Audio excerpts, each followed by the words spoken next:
بعد ما وصلنا لهذا المكان المهجور فد مرة رديت أصعد فوق، لقيت هذا الدرس ساعدني، أخذته لهناك خليته فوق هاي الفتحة. قلت لصديقتي صعدي انت قدامي، بعدين أنا صعدت وراها. لقينا هاي البناية كلش مهجورة وإحنا نحاول ننهزم من هاي المدينة المتروسة أمراض وزومبي. طبينا تحت النفق، لقيت هاي الخشبة سادة الطريق، حاولت أوخرها، راد يوقع علي فوق هاي الطابوق، هم زين قوة وخرت.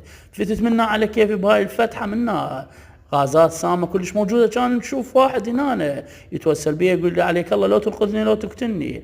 انا قررت اقتله واخلصه من هاي الحياة.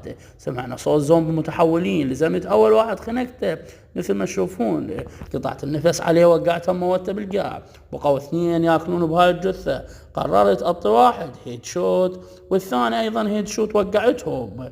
راح اكمل لكم بالجزء الجاي صار ويانا بهاي المدينة. وصلنا لهذا المكان شلون راح نخلص.